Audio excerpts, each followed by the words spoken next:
All right, welcome to today's episode of Constructive Conversations, a podcast where we explore the mindset and actionable approach that empowers entrepreneurs to achieve success in all areas of life and inspire others with the confidence to chase their own big dreams.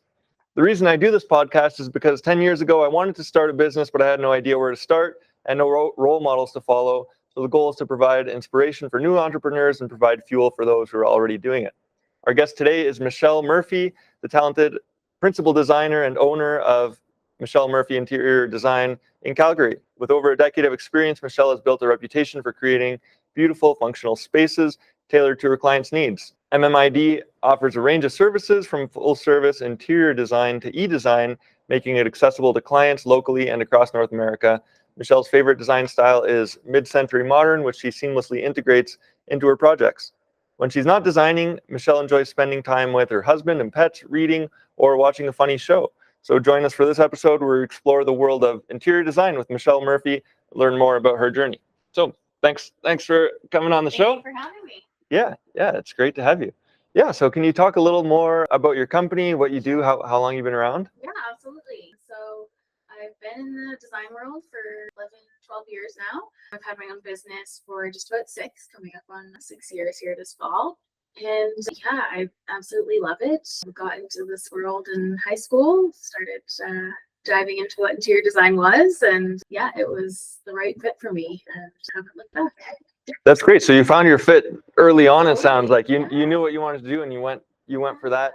Absolutely. So before starting your business, what did that involve? Like schooling or training? So in high school, I had the opportunity. My last 6 weeks of high school, I got to do an internship, and I was able to be in a design firm, which was pretty cool to get, the insider info on how it all works.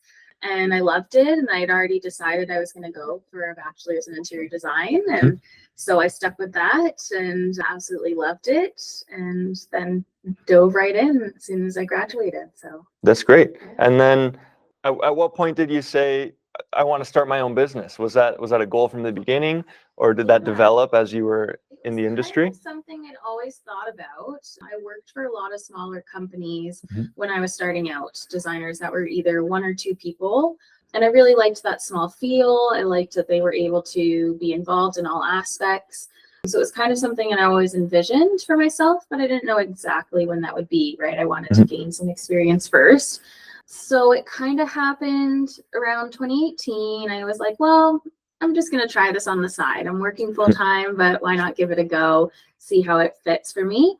So I just started with some friends and family, just seeing what I liked, what I didn't like about, the business side of things. And then, yeah, with COVID, I worked really hard on corporate world and kind of gave me the final push to be like, well, I think I'm ready to put all this time and effort into my own thing. So yeah, I left my job in 2022 and went full time and haven't looked back. That's great. Yeah. Awesome. Well, yeah, good for you for making that leap. And which leads me to what's your favorite part about what you get to do? What do you get excited about? I mean, my number one is helping people. Like Mhm. that's always been a goal of mine, no matter what I wanted to end up doing. I just love helping people. So being able to not only help clients sort of figure out what their vision is, right? A lot of people know what they like and don't like, but they don't know how to put it all together, right? Or they can't visualize how it's going to look in their space. They see that photo on Pinterest and they love it, but they're like, I just don't know how this is going to look in my kitchen, right? So being able to help them go through that process and then give them that transformation is so rewarding to me. So just being able to guide people, because I'm lucky to have sort of that, side of things figured out. Like I can visualize a space when I go into it. I am happy to help other people get that, right? That's sort of my why, right? Yeah, that's great. So taking it from a picture to reality and somebody's vague idea and saying, yeah, we can actually make that. Exactly, right? And yeah, a lot of people struggle with like, how do they get there? So I really like being, that person to support them. Yeah, that's great. And then I've had some other interior designers on the show, and they talk about you have a group that meets regularly. Can you talk about that? Absolutely, yeah. So yeah, when I was thinking of leaving corporate, one of the things that I was hesitant about was not having coworkers anymore. Mhm. I'd been used to always working with others, working with a team. So I was a little bit nervous about that part. So I started connecting with some other designers in the industry, just, that were also running their own thing, just as a way to have people to, reach out to when you needed some support, when you just wanted to, complain about something that wasn't going right or a client that you had some issues with or something. And so we started just with a small group and started doing the product knowledge sessions together monthly. We'd, find a few local vendors that we either weren't familiar with or hadn't visited in a while. So we wanted to stay up to date on product. And yeah, it was me and a couple of girls, and then it kept growing from there. And now there's about 30 of us in the group. And yeah, we do everything from our product knowledge sessions to socials. We're doing a retreat this fall. So just different things to stay connected and support each other in business. And then we just have a Instagram chat always going. So if one needs something, we can always be like, hey, we need some help with this. And it's nice to all be able to support one another. Yeah, that's great to have that. Yeah, that network, and you might not necessarily, connect with people if, in the course of day-to-day business. Yeah. So that's nice to actually keep up, and it's industry related. Have you seen that in other industries? Is that sort of like unique? I haven't seen it as much as I'd Mhm. like. I mean, I've certainly heard of other people that connect with, like-minded individuals in their industry and things like that. I think another reason I really like it is because when I got into the industry, it was still very competitive. This is my design work. I don't want to share it. These are my resources. I don't want other people to know them. And I hated that side. Mhm. There's tons of business out there. I'd rather be supporting a fellow designer if something's not the right fit for me or if I don't have the right answer, rather than keeping everything to myself, right? It doesn't help us as an industry to do that either, right? It's nice to be able to rely on each other rather than trying to do it solo. So I think that was another reason I really liked the group, that collaboration over competition. And I mean, I've seen it growing in other industries as well, but it totally depends, right? Some industries are still very competitive, so I don't find that they're as collaborative. Yeah. So I really like that side of it as well. Yeah. Would you describe that then as like a scarcity mindset in some, like, sort of that maybe old outdated thinking where people are like, yeah, you got to keep my cards close, and I don't want anyone to know my secrets, right? I would say so, because I think the ones that still struggle with it are people that have been in the industry longer, because they're sort of set in that mindset, right? So they have trouble getting out of that. They're used to it, right? That's what they've always done, and want to protect themselves and their business. So, yeah. I would say same in carpentry. Like I'm the same as you. I want to collaborate. I want to, pass work off. If I know somebody else can do a better job at it than me, I'll let them handle it. There'll be more work that comes along. So yeah, that's good. Yeah. That's good to have that perspective. For sure. Mm-hmm. And what does your team look like now? So right now it's me, and I just brought on a part-time assistant. So she has some design background, so she's helping me with some design details, some admin work. And then I have a few virtual people as well. VA, I have a bookkeeper, copywriter. So they're all supporting me more on the virtual side of things. But yeah, it's growing, which is That's great. Is that newer, sort of the online, having the online help? Is that recent or? Yeah. So I think the first one I brought on was my bookkeeper, which hands down, I think best business decision I've made. Like the best investment for sure. Yeah, I brought her on about 2 years ago.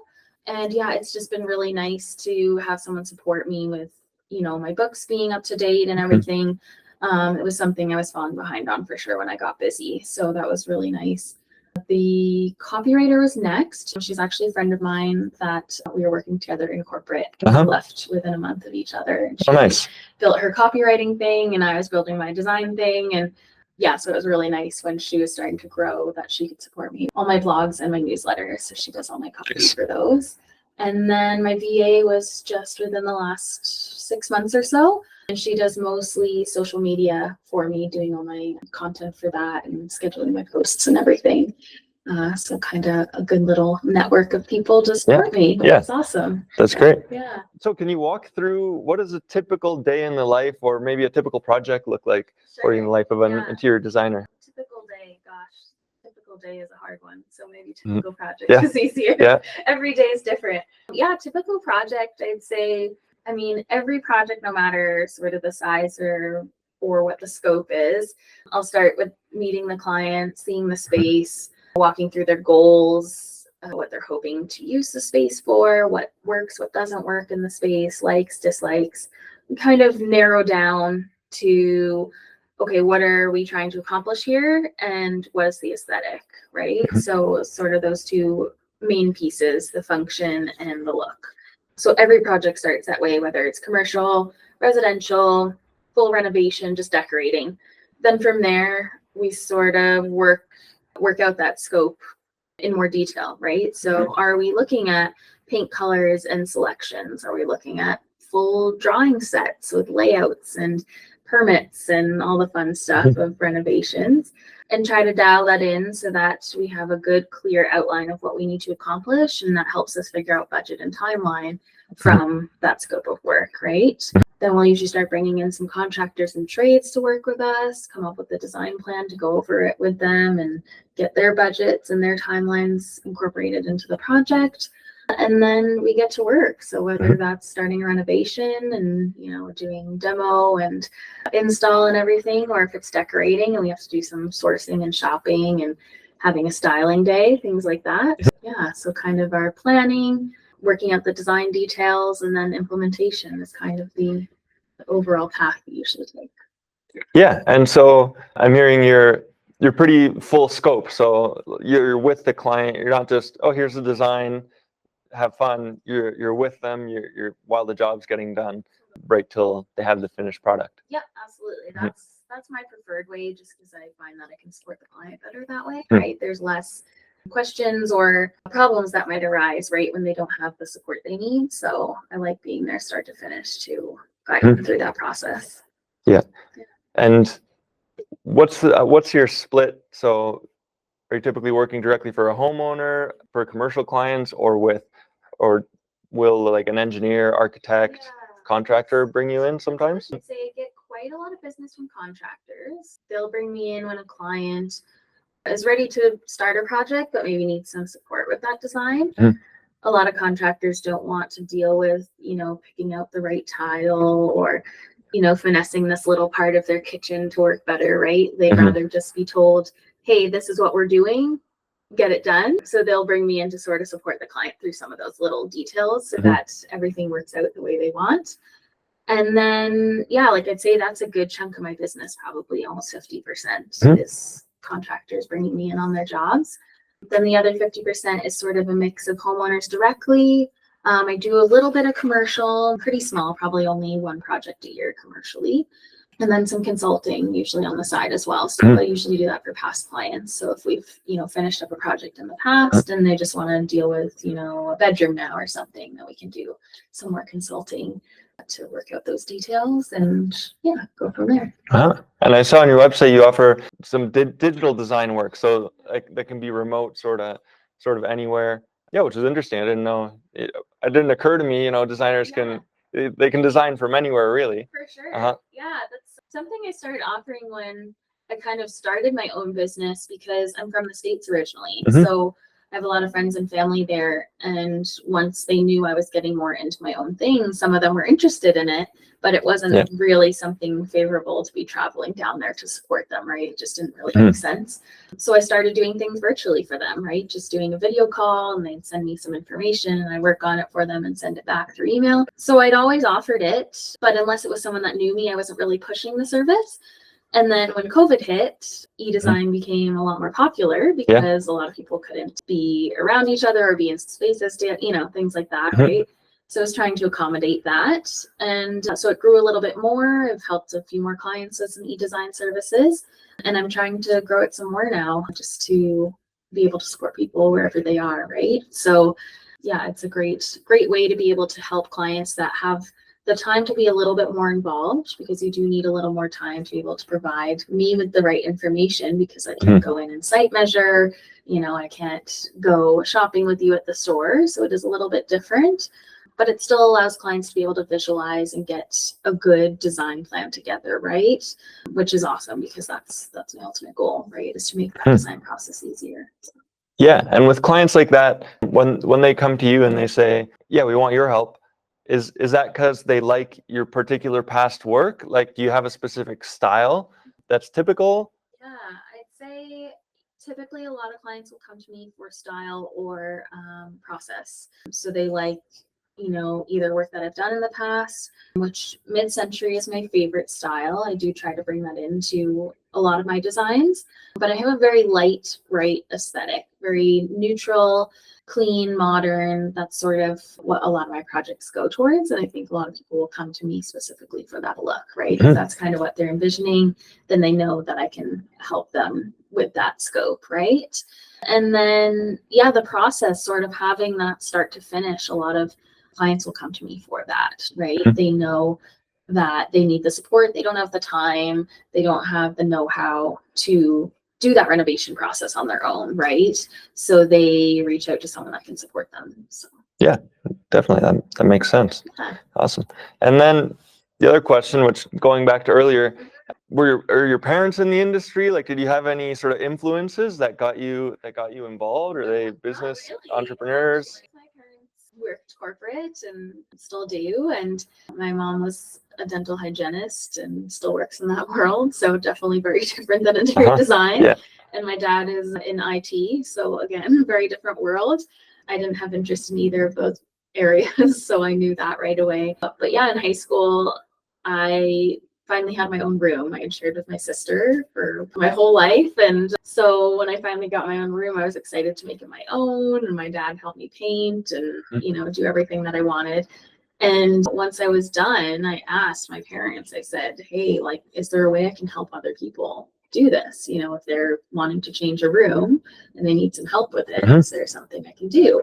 And so they told me to look into architecture, interior design, interior decorating. So I just did some research to see what each area was about. And I liked the middle ground of interior design. Architecture is very technical. Decorating's a little more on the decorative side, right? Yeah. So I liked the mix of the technical and the decorative with interior design. Yeah, so that's kind of what pushed me in that direction, and it happened to stick really well. So I think it was kind of a thing that I fell into, but it was something that I really loved. So yeah. That's great. Yeah. Yeah.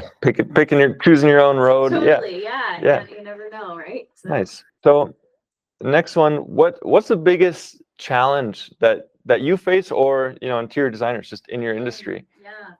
I think for me, and probably for most designers that I know as well, is there are a lot of moving parts. There's a lot that goes into a design, and I think a lot of people don't realize probably what that whole process looks like, especially when HGTV makes it look so easy, overnight you can renovate your whole kitchen, right? And yeah, so there's a lot of moving parts. It takes a lot of time.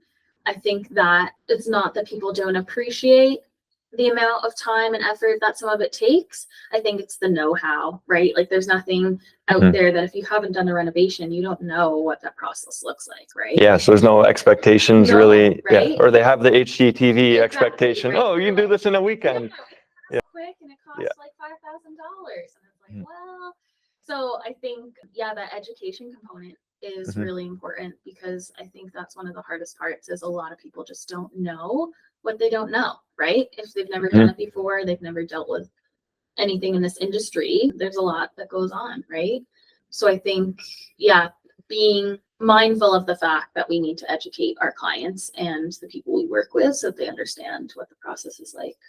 Yeah, and you mentioned you have blog and newsletter, and you're on social media. So is that part of it, educating the clients? Absolutely, yeah. I do 2 blogs a month, and I try to make them informative, right? So whether it's something about, like I do some that are specifically geared towards e-design, because a lot of people don't know what e-design is, right? So just trying to help them understand what that process looks like versus, the true interior design process, right? And then I'll have things like, okay, what are the different design styles? Because a lot of people don't know, what is what, right? They'll hear someone talking about mid-century and they're like, I don't know, is that just lots of wood, right? Like, what does that mean, right? So I'll try to educate them a little bit on those things. And then, like some of the process, right? Like I have a few blogs that are just walking through the renovation process and how a designer fits in, how a contractor fits in, various trades, right? So that they sort of understand all those components that they may not be used to. Right? So. Yeah, and tying that back to when you said, so there's all the moving parts. Yeah, what sort of strategies do you have to, to manage all the moving parts to make that work? So sometimes it's, you go with the flow and hope it works. But no, I do try to have sort of my steps in place, like my process in place, so that I know what step I'm at and what has to be done at that phase, right? So I have spreadsheets going all the time for every project, showing where we're at, what we're doing next. And it kind of just keeps things on track a bit better. I also try to do client follow-up emails to keep them on track with where we're at in the process, right? So that they don't feel that they don't know what's going on in either, as well as making sure just communication with everyone involved is really smooth, right? So contractors, trades, anyone that's working on the job, make sure that everyone is on the same page, and that keeps things going a bit smoother and hopefully keeps those moving parts, absolutely, in good order. Yeah. And I've heard from a lot of customers, and they'll just hire a contractor, and the contractor isn't necessarily great at communication. So then that's when they feel like they don't know what's going on, and they're left out. Can you talk a bit about what's the difference between someone who just hires a contractor and they say, we want to do our kitchen, versus if they have an interior designer as well? Absolutely, that's a great one. I think the biggest difference between hiring just a contractor or bringing a designer into your team is that, a contractor is there to do your job and support you how they can, but they're very hands-on in terms of getting that project implemented. The planning and design portion of the project is really where a designer can support you, right? So working out all those details rather than just, here's a cabinet color, here's a countertop. Okay, that's great, but how do you use this space? Do we need to change the flow and function of this space? Do you have enough storage? Is your sink big enough for your daily use? Like all those little details is where a designer can really support you, right? We sort of walk through all those little details of a kitchen or any space to guide you through the process, making sure that it's a useful space, making sure it's beautiful as well, right? Obviously, you're putting money into it. You want it to look nice, and sort of being your advocate as well. So being there to make sure that the contractor understands what you want, right? The difference between a client and a contractor, again, is that education component, right? Because the contractor understands all of those details of a renovation, but a client doesn't. So when they're communicating with each other, I find that sometimes that's where things get messy, is because the client doesn't fully understand what the contractor is bringing to the table, and the contractor doesn't realize the client doesn't understand. So that's also another piece that I find designers can help with, is we sort of act as that middle liaison between the contractor and the client, and try to make sure that the design they want, the function they want, is all coming through. And that's so important, right? That gap in communication, because otherwise you hear the horror stories. People, my contractor left, they just abandoned my job site, or right, and things go wrong. So that's definitely good to have that, to have that aspect. And so looking forward, what's coming up for you and your company, and what are you looking forward to? For sure. I'd say I already have a pretty busy fall. The project starts into October and November, which is awesome. Still trying for some more full service jobs. I really like that start to finish process with clients. Kitchens are my favorites. I'm always open to more kitchen projects. But just trying to find some great clients that are ready to, that really need that support, right? Are ready to dive into your renovation. Trying to potentially grow the team a little bit more, whether that's, adding some more hours to the design assistant, or bringing another assistant on, something like that. And kind of keeping a steady steady pace of work and trying to grow e-design a little bit more as well. That's the other component I'm hoping to dive into a little bit more and see what we can do. Awesome. And then yeah, what does your year look like? Do you get, is there a busy season that's typical? Sure, yeah. So summer for sure is a busy season. I'd say sort of May to early October is definitely my busiest time of year. Everyone's usually hoping to get some renos done if they're away for the summer or before the kids go back to school. They kind of want to wrap things up. So I find that that's a very busy time for me. And then slowest is probably like late December to mid-January, just because everyone's kind of getting back into the swing of things. But it starts picking up again really quick because people want to start planning for the spring, right? Yeah. I mean, we have a short, nice weather here in Calgary. So people try to plan accordingly, right? Like, just figuring out what renos they want to do, what projects they want to do. And yeah, so trying to balance around those schedules is good. Yeah. Awesome. And then, so when you're looking for those, looking to connect with those customers, the kitchens and the full scope projects, what does your marketing look like? Like, where do you find you connect with customers mostly? I think the biggest for me is word of mouth. So whether it's past clients or contractors I work with, that's a big one. And then direct clients is a mix. Google, Instagram, and networking. Those are my go-tos. And yeah, it's a mix of all of them, but it's been great. It's nice to, I think I try to get the word out about the support that I can give so that clients know if they're struggling with those aspects of starting a project, that they know that I can. I know somebody who can help with this. Right? Yeah. So yeah, I try to bring that up in all my marketing, right? This is how I can help. And if this is what you're struggling with, I can support you. So awesome. That's great. Yeah. And then talking about a broader scope of the industry, what do you see as, like trends and, maybe 5-10 years? Sure. Yeah. What's that look like? Yeah, I'd say, I'm interested to see, I think more people, at least in Calgary, are going to keep renovating. I've found even recently, the biggest thing has been with the real estate market, as a lot of people are either staying in their home because they can't afford to move somewhere else, so they're looking to renovate, or they are buying something that isn't exactly what they want because there's not a lot of choice, and then they want to renovate. So I think that will probably be a trend in the renovation design world for a bit here. I think a lot of people are going to want to renovate to make their home their own. Still seeing a bit of home office and people working from home more being incorporated into a lot of design. And I think that's here to stay as well. Definitely something in, just with COVID that hasn't gone back to being fully everyone back in the office, right? So I think that that's something that's here to stay.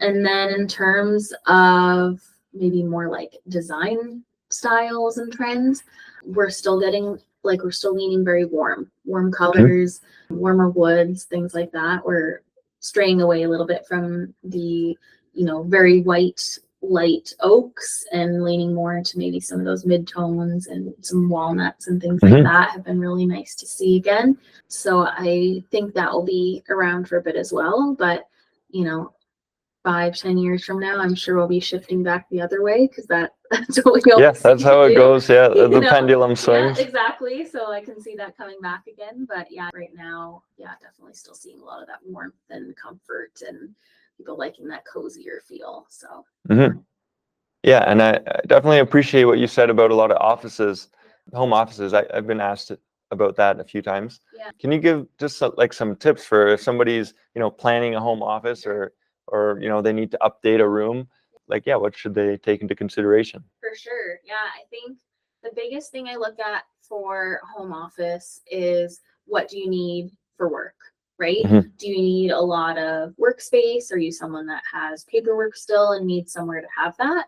Are you mostly digital now and you just need somewhere for your laptop?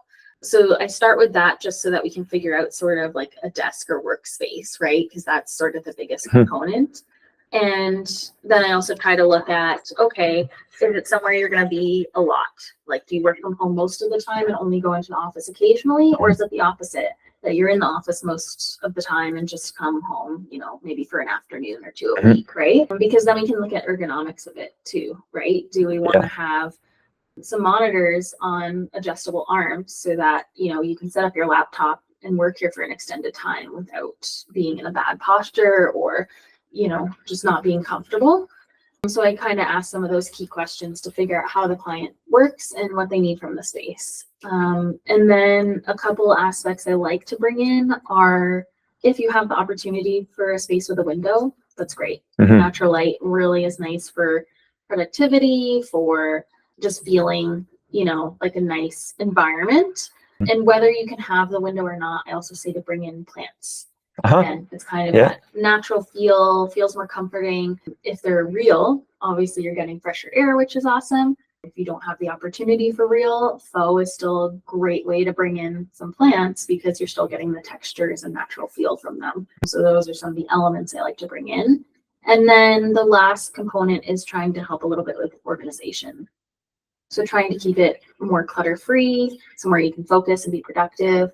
You know, try not to have the kids' toys in there and things like that, right? Try to make it your office space, somewhere that you can function. Yeah, like dedicated. Yeah, so it's actually focused. Yeah, for one purpose. Sure. Yeah, absolutely. Yeah, consulting with a client right now, and she needs a home office space, and she also wants it to be somewhere that's just for her to relax. So we're also incorporating her yoga space in there. So it's kind of like making it a nice Zen feel, figuring out what she needed for the work side, but also sort of the relaxing side. So she'll have a nice armchair that she can read in and somewhere to just relax and unwind. So, Yeah.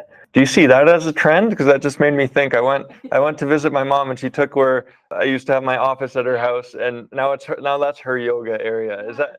Yeah. Do you see that as a trend? I could see that coming up more because I think the other aspect, whether design related or not, is a lot of people are bringing a lot more of that into their life. Yoga, exercise, mental health, self-care, like those aspects have become a lot more prominent, right, for people to have. So I think that that could be something a lot of people might consider over the next few years. Even like home gyms, right? That became really big again during COVID. Yeah. And I've seen that still continue, right? Like I haven't seen a lot of people be like, oh, I want to rip out my home gym. Right. Like exactly. now that they have it, they love it, and that's a part of their home. Yeah. So yeah, I definitely think that sort of self-care and wellness could definitely be something trending, because I think a lot more people think about that now than they used to. So yeah, definitely. So where can people find you? So people can find me on my website, which is just mmid.ca. I'm also on social media, pretty much everywhere: Instagram, Facebook, Pinterest, just as Michelle Murphy Design across the board. That's my handle. So feel free to look me up, and yeah, happy to chat if people have questions or want to dive into their own projects. Great. Well, thanks. I appreciate you coming on the show. It's great chatting with you. Yeah. Awesome. Thank you. Thanks.